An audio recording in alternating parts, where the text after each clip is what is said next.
September 16ના રોજ south કેરોલાઇનાની union કાઉન્ટીમાં સ્ટોરમાં shoot કરી દેવાયેલા ગુજરાતી મહિલા કિરણ પટેલની ઘાતકી હત્યા કરનારો આખરે ઝડપાઈ ગયો છે. આ મામલે પોલીસે 21 વર્ષના એક યુવકની ધરપકડ કરી છે, જેનું નામ ઝિદાન મેકહિલ હોવાનું જણાવાયું છે. કિરણબેનને શૂટ કરાયા તે જ અરસામાં આરોપીએ બીજા એક વૃદ્ધને પણ ગોળી મારી હતી. આરોપી એક ઘરમાં હોવાનું જાણવા મળતા પોલીસની ટીમ બુધવારે સાંજે 8:30 વાગ્યાની આસપાસ તેને પકડવા માટે પહોંચી હતી અને કલાકો સુધી ચાલેલી કાર્યવાહી બાદ તેને અરેસ્ટ કરાયો હતો. આરોપીનું ઘર કિરણ પટેલના સ્ટોરથી થોડે જ દૂર આવેલું હોવાથી તે તેમના સ્ટોરનો કસ્ટમર હોય તેવી પણ શક્યતા છે, પણ પોલીસે હજી સુધી આ અંગે કોઈ જ વિગતો નથી આપી.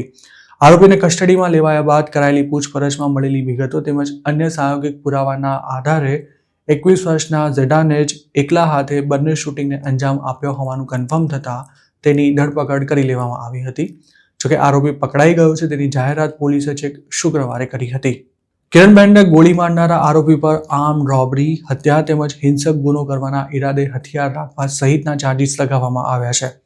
તેને શુક્રવારે કોર્ટ સમક્ષ બોન્ડ હિયરિંગમાં હાજર કરાયો હતો, જ્યાં ગુનાની ગંભીરતાને જોતા જજે તેને બોન્ડ પર છોડવાનો ઇનકાર કરી દીધો હતો. આરોપીને મોતની સજા આપવામાં આવે તેવી કોર્ટ સમક્ષ માંગ કરાશે કે કેમ તે અંગે હજુ સુધી પ્રોસિક્યુશને કોઈ ચોખવટ નથી કરી. કિરણબેન પટેલ પર સપ્ટેમ્બર 16ની રાતે 10:30 વાગ્યાના અરસામાં મલ્ટિપલ શોટ્સ ફાયર કરવામાં આવ્યા હતા. લૂંટારાએ ધડાધડ ફાયરિંગ કરવાનું ચાલુ કરતા 49 વર્ષના કિરણ પટેલ જીવ બચાવવા માટે પાર્કિંગ લોટ તરફ દોડ્યા હતા અને ત્યારે પણ લૂંટારાએ તેમના પર ગોળીઓ છોડી હતી. ગોળી વાગવાથી કિરણ પટેલ પાર્કિંગમાં જ ઢળી પડ્યા હતા અને ગણતરીના સમયમાં જ તેમનું મોત પણ થઈ ગયું હતું. કિરણબેન જે સ્ટોરમાં કામ કરતા હતા ત્યાંથી મળેલા બેલિસ્ટિક એવિડન્સ શૂટરે અન્ય જે જગ્યા પર વૃદ્ધ પર ફાયરિંગ કર્યું હતું તેની સાથે મેચ થતા બંને શૂટિંગને અંજામ આપનારો વ્યક્તિ એક જ છે તે પણ કન્ફર્મ થઈ ગયું હતું.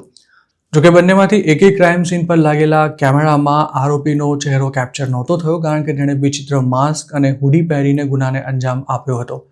કિરણ પટેલને લૂંટના ઈરાદે જ શૂટ કરવામાં આવ્યા હતા, પરંતુ લૂંટારાએ જે બીજા એક વૃદ્ધને ઠાર કર્યા હતા તેની પાછળનો શું મોટિવ હતો તે હજુ સુધી પોલીસે નથી જણાવ્યું. મૂળ પેટલાદના આશી ગામના વતની કિરણબેન પટેલ છેલ્લા 20 વર્ષથી અમેરિકામાં પોતાના પતિ સાથે રહેતા હતા, જ્યારે તેમના સંતાનો અમેરિકાની બહાર સેટલ થયેલા છે. કિરણબેનને જે સ્ટોરમાં શૂટ કરાયા હતા ત્યાં તેઓ સવાર સાંજ કામ કરવા માટે જતા હતા અને જે દિવસે શૂટિંગ થયું તે વખતે તેઓ ક્લોઝિંગની તૈયારીમાં હતા અને તેમણે રાઇડ પણ બોલાવી લીધી હતી, પરંતુ રાઇડ પહોંચી તે પહેલાં જ સ્ટોરમાં ઘૂસી ગયેલા શૂટરે કિરણબેન પર અટેક કરી દીધો હતો. કિરણબેનના એક પરિચિતે આ મામલે એવું જણાવ્યું હતું કે તેમને થોડા દિવસ પહેલાં જ સ્ટોરમાં એક કસ્ટમર સાથે બોલાચાલી થઈ હતી, પરંતુ તે ઘટનાને શૂટિંગ સાથે કોઈ લેવા દેવા છે કે કેમ તે પોલીસે હજુ સુધી કન્ફર્મ નથી કર્યું અને પ્રાથમિક દ્રષ્ટિએ તેમની લૂંટના ઈરાદે જ હત્યા કરાઈ હોવાનું મનાઈ રહ્યું છે.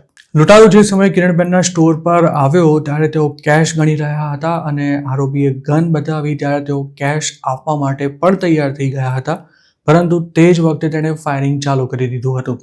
કિરણબેન પોતાનો જીવ બચાવીને બહાર દોડી ગયા. તે જ વખતે જો લૂંટારાએ ઈચ્છ્યું હોત તો તે કેશ લઈને ભાગી શક્યો હોત, પરંતુ તેમ કરવાને બદલે તેણે સ્ટોરના દરવાજા પર જ ઊભા રહી ગોળીબાર ચાલુ રાખ્યો હતો.